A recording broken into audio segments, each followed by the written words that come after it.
I'm going to cheer ourselves on because a lot of podcasts out there have 1 or 2 episodes and that's it. And 30, it's crazy to think we're 30 episodes in to the point we can have another roll-up episode. So you're saying it's the time of the year that you go back and forth between AC and heat throughout the day? It's a time of bouncing back and forth between, is it warm enough to put the cool air on, or is it hot enough to, or is it cool enough to turn the warm air on? And it seems like it's just a dance. You never know what you're going to get in a day. It's because it's Texas. It's fall in Texas, which means it's one day a year, and the temperature goes from 80 degrees to 40 degrees on any given day. It's great for the allergies, too. I think by the time that November kicks around, you should no longer have to turn on the AC, but that's just not the way it is, Mike. Not in Texas. We don't play by those rules. Texas has its own. But yeah, how do you feel about that? Do you like the extended warm weather, or are you, and we're talking weather here, which I know is everybody's favorite. We just got really old. You just said, how do you like it? How do you like your AC and heat and then, these days? Does it make your knees act up or your back act up? Or as a typical old man conversation would go, I have something in my head that says it's bad for the system to switch from heat to AC all the time. So I always go as long as possible before I turn on the heat. But then once I turn it on for the first time of the year, now, like today, I'm just going to go back and forth like every day for the next 2 weeks. Now I don't care. But for whatever reason, that first time I turn on the heat, the family's like freezing. And I'm like, we're gonna tough this out, people. We're going to wait till it's in the 40s. And then I just give in, and then we just go back and forth. So that's what's happening. I can appreciate that. You're trying to be comfortable with the uncomfortable, which was an episode that we talked about. I can't remember. Was it in, hey, guess what, Mike? Oh, We've recorded about 29 episodes. Wow. Have we really? Yeah. And I was trying to figure out where did we talk about uncomfort or being comfortable with the uncomfortable. And I think it was somewhere in between episode 16 and 29. So yeah. I think you're right. We are on episode 30, which in the podcast world, to be honest, is round of applause. This is where we're cheering ourselves on. All right. I'm going to cheer ourselves on because a lot of podcasts out there have 1 or 2 episodes and that's it. And 30, it's crazy to think we're 30 episodes in to the point we can have another roll-up episode. So back on, I think, episode 16, we did kind of like the greatest hits of episodes 1 through 15. And so we want to do it again. This is round 2 of our roll-up for episode 16 through 29. Preach. All right. There we go. So greatest hits. So Chris, what is a word of advice you would give someone before they listen to all of these snippets? It's about 20 different snippets. So what do you want to prepare them for on what they're going to hear? Prepare to be unprepared, because that's kind of how we approach this podcast. We don't put too much thought into making it strict format. A lot of it is just Mike and I talking, and I think it goes back to kind of our first conversation about having this podcast, where I think we met at a place where you can get a good salad, kind of a build your own salad, which was kind of different for both of us. There was a perfectly good Chewy's. And Chewy's, if you're listening right now, you were right there on the corner, and Mike and I, we could have easily gone there. But we said, you know what, we're gonna be comfortable with the uncomfortable. We're gonna go get some salad and talk about a podcast. And 30 episodes later, we're doing that. And I have to wonder what was in the salad, Mike. Well, so one, Chewy's, if you do want to sponsor us, we will come by and creamy jalapeno is always welcome. Creamy jalapeno ranch sauce is so good. Gosh, it's so good. I feel like I could swim in that, and I would be a happy guy. In my veins, yes. So if you want to sponsor us, feel free to reach out. When you say we come unprepared, it sounds kind of funny.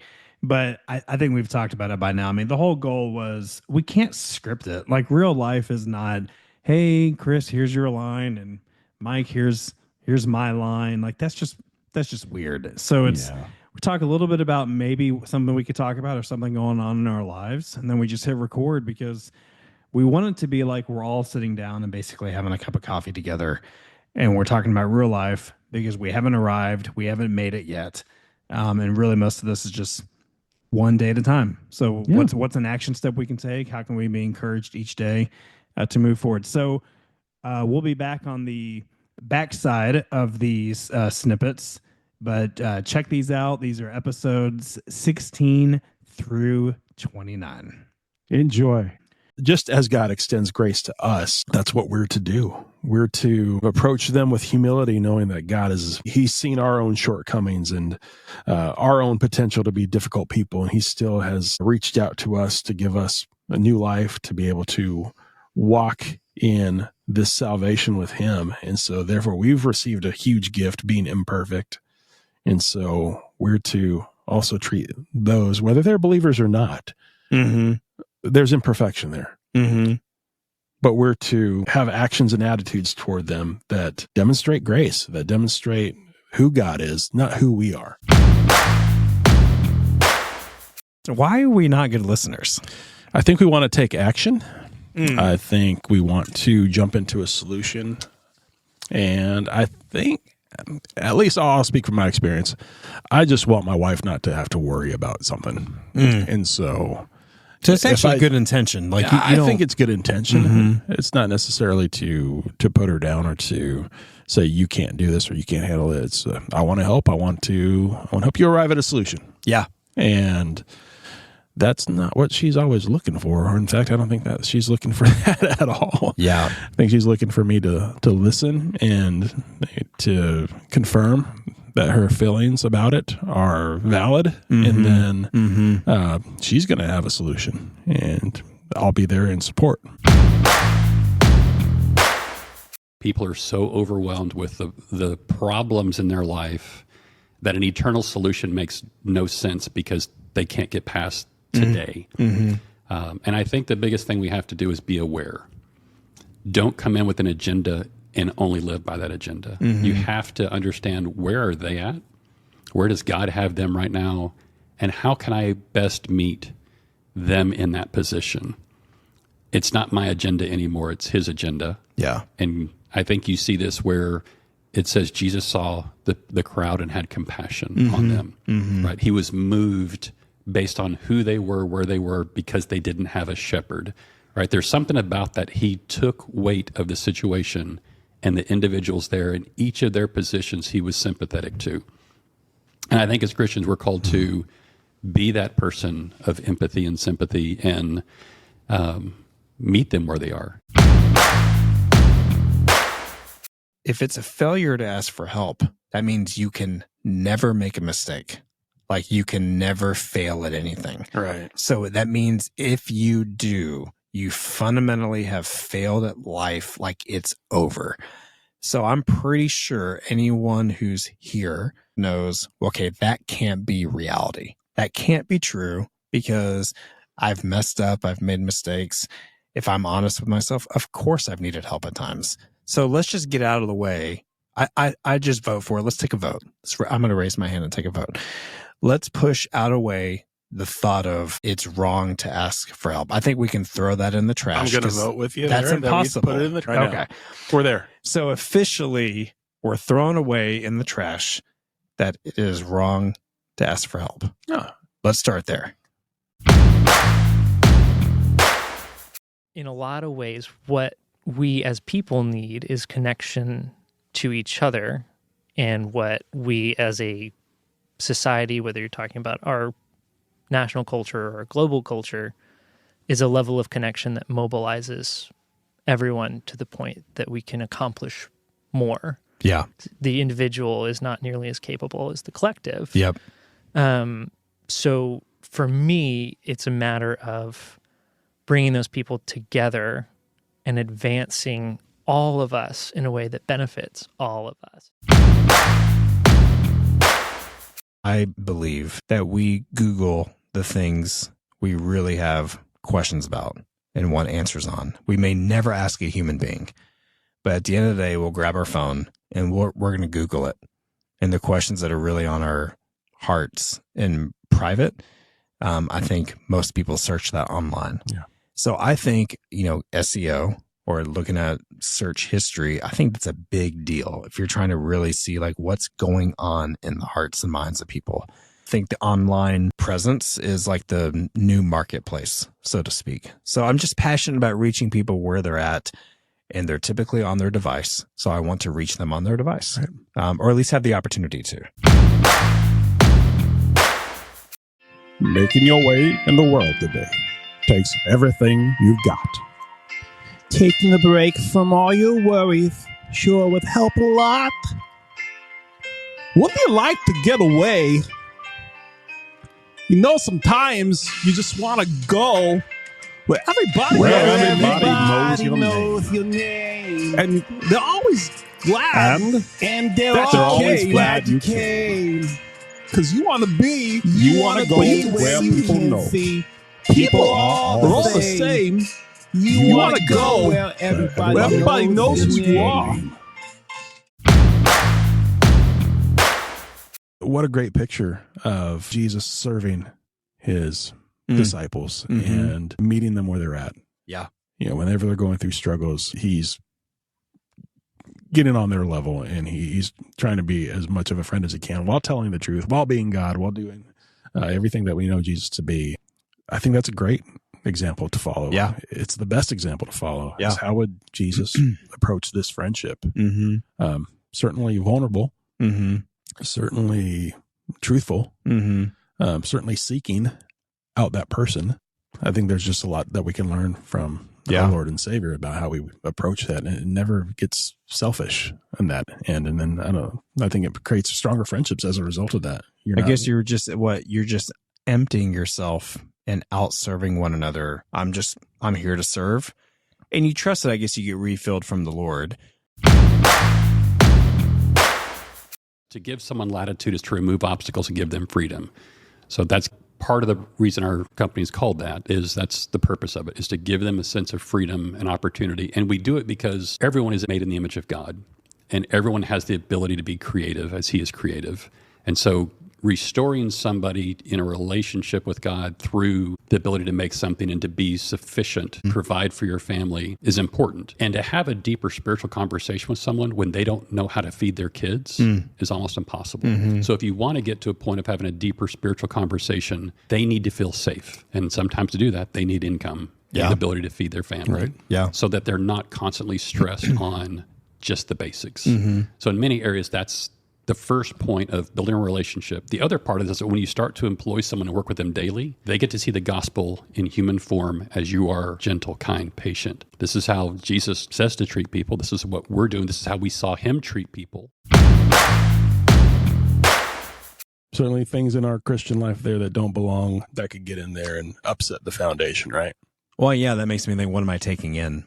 But that just kind of makes me think, what could be getting into my heart? If my heart is the soil that we're talking about as an example, what am I taking in? What am I listening to? What am I reading? What kind of conversations am I having with people? Am I doing a bunch of like crude joking, laughing at stuff that's just maybe on the surface it's actually funny, but does it honor God? Right. And therefore, is it actually funny? That moment there might be some joy over it, but then as it goes on, Like we know scripture talking about how the house built on sand, that's not going to work when the storm comes, but the house built on rock with a strong foundation that'll last. I think we're created to worship. I think human beings, well, they're created in the image of God, whether or not we're followers of Jesus or not, we're worshiping something or someone. Like something or someone's at the top of our list. And that may change throughout the day. Could be sports, could be our careers. It could be social media. It could be people. It could be food. We worship something or someone, no matter what. So that being said, I just think my top 3 sometimes are shifting around sometimes. And I want to be aware of that. And I want to talk about that because once we place something that's not God at the top, it's just not going to be good. It's not a good recipe for us or for whoever or whatever that is. With the changing landscape of friendships, you may have a group of friends, and that group of friends may change, and there might be new people into that group. There might be people leaving that group. And what we've been talking about a lot lately is friends aren't made for us. We're made for friends. And so to move forward and pursue those friendships, be a good friend and let your concentration be there. And if we start getting into a habit of, well, my friends are here for me, then we get a little possessive there, and that's not good for anybody, because then if those friendships change, then it feels like you've lost something versus actually made it stronger or contributed to something. Well, I was glad that I was already in that process of already taking a look at that foundation and saying, okay, well, what are some things that need to change? There have been some good conversations with my wife recently about things that I've been struggling with, things that, that have, caused me to question some things. And so just good, honest conversation. Transparency is always great with yourself and with others. I was glad that I was in the middle of that already. But for those who are listening and saying, how do I even get started at doing this? Do I even want to get started? I would say start. Get in there. It's worth it. We do learn about different soils that the gospel falls upon, right? And so, where are you right now? We should be preaching the gospel to ourselves and others every day in some form or fashion if we're a believer, right? Yeah. If that's not happening, then what soil is the soil of your heart right now? Is it rocky? Is it spend some time in the Word, spend some time with God, and ask Him. He'll tell you. He'll show you. Yeah. What it is that is getting in the way. When we don't ask for help, we're kind of robbing all of us from getting a chance to serve one another. Like we're all holding it in all the time.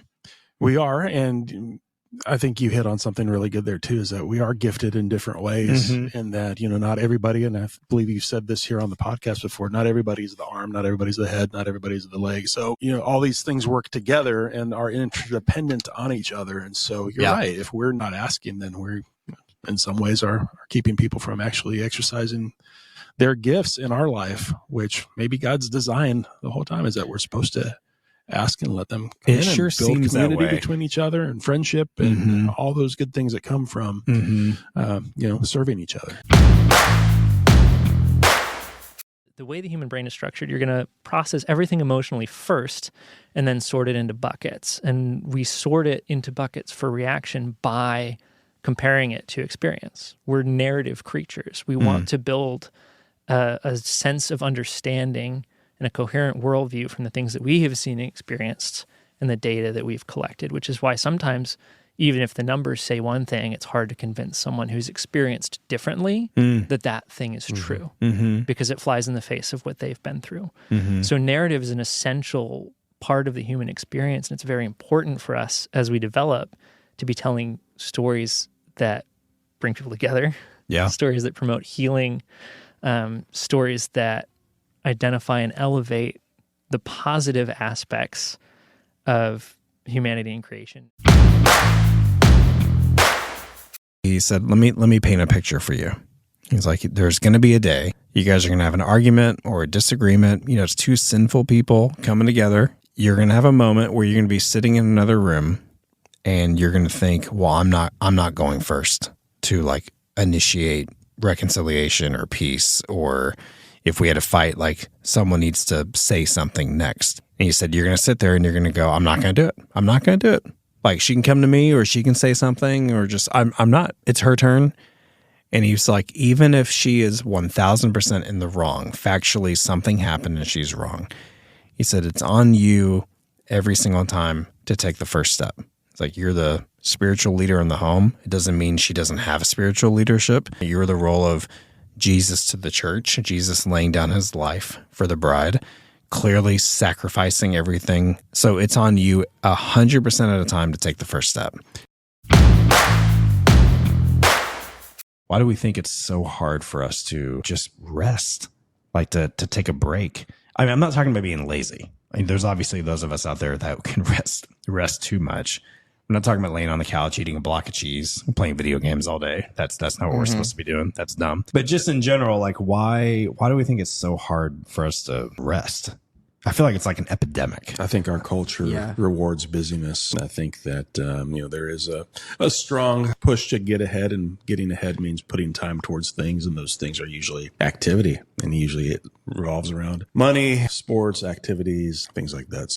And I think when sometimes as a believer, and I know that sometimes men when they do rest or they do have that solitude time, then it's easy for conviction to start sitting in and start coming to the front of your mind. I'm not going to rest. I'm just going to keep busy. I'm going to keep focused on something else. I'm not even going to give that space. We may not want to have that rest. What do you think is a good action step for that someone could take an attempt to grow in that kind of gratitude? Yeah, people might not like it because it feels very strange, but actually giving your calendar up to the Lord and saying, you know what, nothing is as important as my time with you. Nothing is as important. Certainly there are things important, like there's surgery going on or something. That's very important that needs to happen then. But if things are not just falling apart right now, why not just give over that calendar and say, God, come in here and reprioritize things. Maybe it's saying I've gotten a little bit further away from you than I intended to, or I'm just not hearing from you, or I need to spend some time with you because I love spending time with you, God. That's an action step that we can always take. That's good. We don't need permission to do it either. I think unstructured time is a really valuable resource these days. And so if things aren't overly formalized, like you have to be here at this particular time and we're going to do this or that, then I tend to bog down when that happens. But if you give me some unstructured time and you say, okay, well, make this your own, spend time with God, go wherever you want to, walk around the place a bit. Get to know it. Just unstructured time. Freedom to just do whatever you want. You're not on a schedule. You're not on an agenda. Watch a little college football. Try a new chip, which is going to become your favorite right Told away. you. That's true. Best chips ever. That's true. Those are really good Doritos, chips. what are they? The Thai chili? Chili salsa Doritos. I'm pretty sure that's not Something the name like of them. that. Aren't they sweet and spicy Doritos? Sweet, spicy, hot chili salsa. I don't think it's hot chili sauce. Doritos. I want to get to that place of being thankful for my daily life without there having to be like a traumatic thing to get me reflective about that. You know what I mean? I do know what you mean. Yeah. Just to have that be your constant and your steady, that you are grateful and you're operating from a place of gratitude each and every day, and not taking people for granted, not taking opportunities for granted, conversations, not moving on from person to person, but knowing people and being known. I think you have company in that. Hey, what's a way you've done it before, if you can recall? I think just something heavy on my mind. Maybe it doesn't have to be traumatic, but even if it's just an everyday where, why am I getting so worked up over this thing or this issue or these thoughts here? Why am I feeling this way? Why not think about this through a different lens and be more grateful about what the good things are? People searching for that, kind of how to know when the Lord is talking to you, how to discern, just lots of questions with the overarching theme. I would say the most on value, and it really has broken my heart on conversations I've had with people who they really think they do not have value, or they've been told that, and I'm here to say that's a lie, and I'm gonna say that until I pass, or until Jesus returns. Because everyone has value, because everyone's made in the image of God. You have value, regardless of what you've been told. So there we go, episodes 16 through 29. Yay. Boom. Hopefully you enjoyed hearing some snippets there. We definitely enjoyed getting a chance to record those episodes and then also speak to some great people along the way too and have them join us. So if you like that snippet and want to dive in a little bit more, listen to the full episode, then of course we invite you to do that. If you like what you're hearing and you want to share that with some other folks, well, then you can find us basically where any podcast can be found. So go ahead, subscribe, tune in, share your favorite episode. But we also like interacting with people. So if you want to just leave us a message on the website, we'll be sure to get back to you. If you have any ideas of what you'd like to hear on Not Quite There, then of course we're open to that too. So yeah. So there we go. Round 2 of the Rollup is officially in the books. In the books. We're thankful for you. We're thankful for that's right. The podcast here, and we want to say happy Thanksgiving to you and yours. And God bless us, everyone.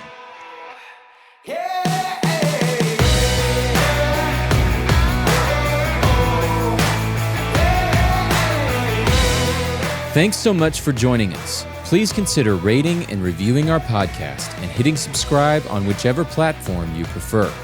Remember to keep moving forward because we're not quite there.